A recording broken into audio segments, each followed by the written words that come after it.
Հարգելի հայրենագիտներ, անցող շաբթվան ընթացքին առանձնահատուկ շեշտադրությամբ նշվեցան մայիս ամսվան խորհրդանշական և պետական նշանակություն ունեցող օրերը, որոնք հայ ժողովրդի ազգային հիշողության մեջ ոչ միայն պատմական կարևոր հանգրվաններ են, այլև պետական կամքի, ինքնության պահպանման և ազատագրական պայքարի շարունակականության խորքային արտահայտություն։ 2026 թվականի մայիս 9-ին տեղի ունեցած առցանց հանդիպումը նվիրված Արևմտյան Հայաստանի Հանրապետության ազգային սահմանադրության ընդունման 10-ամյակին վերածվեցավ ազգային ինքնության, պետական շարունակականության և բնիկ ժողովրդի իրավունքներու վերահաստատման կարևոր հարթակի։ Ընդգծվեցավ, թե Արևմտյան Հայաստանի Հանրապետության ազգային սահմանադրությունը ոչ միայն իրավական փաստաթուղթ մնե, այլ նաև հայ ժողովրդի ինքնորոշման իրավունքի, պատմական հիշողության և արդարության վերականգնման խորհրդանիշ։ Նշվեցավ նաև, որ ան հիմնված է միջազգային հանրային իրավունքի, ՄԱԿ-ի կանոնադրության թրույթներուն, մարդու իրավունքներուն և բնիկ ժողովուրդներու ինքնորոշման վերաբերող միջազգային իրավական չափանիշներուն վրա։ Արևմտյան Հայաստանի ազգային խորհրդի փոխնախագահ Լիդիա Մարգոսյան իր ելույթին մեջ շեշտեց, թե հայ ազգը բնիկ ժողովուրդ մնե և իր նախնիներու հողին վրա ինքնորոշման իրավունքը ենթակա չէ բանակցության։ Ան ընդգծեց, թե ազգային պետական կառուցվածքն ու հանրային իշխանություններու կազմակերպումը ազգային սահմանադրության հիման վրա կկազմեն ազգային գոյության և պետական շարունակականության հիմնասյուները։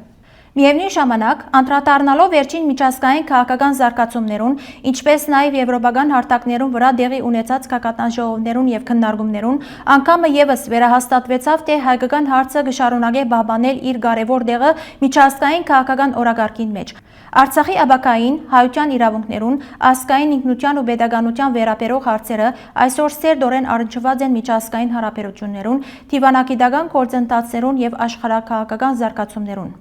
Արևմտյան Հայաստանի նախագահ Արմինակ Աբրահամյան իր ելույթին մեջ ընդգծեց, թե հայ ժողովուրդը կանգնած է պատմական վճռորոշ հանգրվանի առջև և անհրաժեշտ է ստապ ու իրավաշտ կերպով գնահատել դարաշրջանին մեջ տեղի ունեցող քաղաքական գործընթացները, որոնց հետևանքները անմիջապես կգրե ամբողջ հայությունը։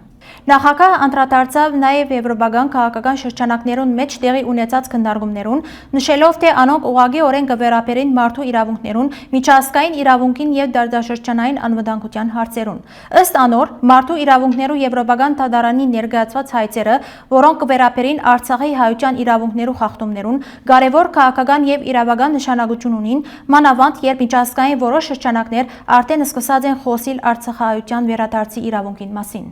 Արժե նշել նաև, թե միջազգային հարթակներուն վրա բոլոր պետությունները նույն մոտեցումը չունին Արցախի հարցի նկատմամբ, որովհետև շատեր կշարունակեն առաջնորդվել իրենց սեփական աշխարհաքաղաքական շահերով, անտեսելով պատմական արդարություն ու միջազգային իրավունքի հիմնարար սկզբունքները։ Այս համաձայնին մեջ շեշտվեցավ, թե ճանաչումը ինքնին բավարար չէ, եթե անճյուղ եք ծվիր պատասխանատվության, հատուցման և պատմական արդարության վերականգնման գործական քայլերով։ Նախագահ Արմինակ Աբրահամյանի գոչով կամփոփեմ իմ այսօրվա ելույթը։ Մեր պայքարը պիտի շարունակվի, որովհետև հայ ժողովուրդը իրավունք ունի ապրելու իր հայրենիքին մեջ, պաշտպանելու իր պատմությունն ու ամրապնդելու իր պետականությունը։ Շնորհակալություն։